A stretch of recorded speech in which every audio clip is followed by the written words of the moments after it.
Polo ಆಟ ಆಡುವಾಗ ಸಂಜಯ್ ಕಪೂರ್ ಬಾಯಿಯೊಳಕ್ಕೆ ದಾಳಿ ಮಾಡಿದ ಜೇನುನೊಣವು ಅವರ ಒಳಗಂಟಲನ್ನ ಕಚ್ಚಿದ್ದರಿಂದ ಅವರು ಹೃದಯಾಘಾತಕ್ಕೆ ಒಳಗಾಗಿ ಸತ್ತಿರುವ ಸುದ್ದಿ ಇಂಗ್ಲೆಂಡ್ನಿಂದ ಬಂದಿದೆ. ಸಂಜಯ್ ಕಪೂರ್ ಅವರು ಸಿನ್ನಿ ದಂಪತಿ ರಣಧೀರ್ ಕಪೂರ್ ಬಬಿತಾರ ಮೊದಲ ಮಗಳು ಕರಿಷ್ಮಾ ಕಪೂರ್ರ ಗಂಡ. ಕರಿಷ್ಮಾ ಕಳೆದ ದಶಕದಲ್ಲಿ ಬಾಲಿವುಡ್ನ ಖ್ಯಾತ ನಟಿ. ಅವರ ತಂಗಿ ಕರೀನಾ ಕಪೂರ್ ಇವರು ಸೈಫ್ ಅಲಿ ಖಾನ್ರ ಮಡದಿ. ಸಂಜಯ್ ಕಪೂರ್ ಅವರು ಉದ್ಯಮಿ ಮತ್ತು ಪೋಲೋ ಆಟಗಾರ. ದಿಲ್ಲಿಯ ಸಂಜಯ್ ಕಪೂರ್ರನ್ನು ಮದುವೆಯಾಗಿದ್ದ ಕರಿಷ್ಮಾ ಬಳಿಕ ಬಿಡುಗಡೆ ಪಡೆದು ಮರಳಿ ಮುಂಬೈಗೆ ಬಂದಿದ್ರು. ಸಂಜಯ್ ಕಪೂರ್ ಓರಿಯಸ್ ಎಂಬ ಪೋಲೋ ತಂಡ ಹೊಂದಿದ್ರು. ಕುದುರೆ ಅವರ ಹವ್ಯಾಸವಾಗಿತ್ತು. ಸುರೀಂದರ್ ಕಪೂರ್ ಸೋನಾ ಗ್ರೂಪ್ ಎಂಬ ಉದ್ಯಮ ಸ್ಥಾಪಿಸಿದ್ರು. ಸುರೀಂದರ್ ರಾಣಿ ಕಪೂರ್ರ ಮಗ ಉದ್ಯಮವನ್ನು ಸದ್ಯ ನಡೆಸುತ್ತಿದ್ದಾರೆ.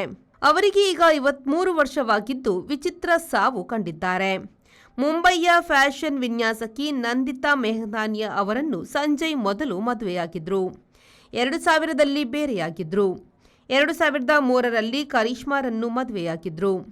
ಸಮೈರಾ ಮಗಳು, ಕಿಯಾರಾ ಮಕ್ಕಳ ಜವಾಬ್ದಾರಿಯನ್ನು ಹಂಚಿಕೊಂಡು 2016ರಲ್ಲಿ ದಂಪತಿ ಬೇರೆಯಾಗಿದ್ರು. 2018ರಲ್ಲಿ ಮಾಡೆಲ್ ಮತ್ತು ಉದ್ಯಮಿ ಪ್ರಿಯಾ ಸಚ್ದೇವ್ರನ್ನು ಮದುವೆಯಾಗಿದ್ರು. ಅವರಿಗೆ ಅಜಾರಿಯಸ್ ಎಂಬ ಮಗನಿದ್ದಾನೆ. ಪ್ರಿಯಾಳಿಗೆ ಮೊದಲ ಗಂಡನಿಂದ ಸಫೀರಾ ಚತ್ವಾಲ್ ಎಂಬ ಮಗಳಿದ್ದಾಳೆ. ಸಂಜಯ್ ಕಪೂರ್ ಎಲ್ಲರ ಜೊತೆಗಿದ್ರು, ಆದರೆ ಈಗ ಅಕಾಲ ಮರಣ ಕಂಡಿದ್ದಾರೆ. Ideal ice cream, milky way to your heart.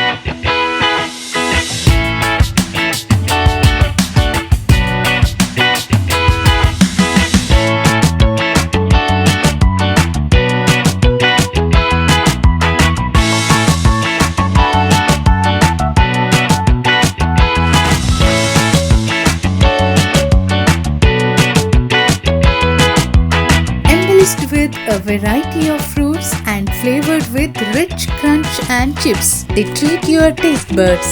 Ideal ice cream.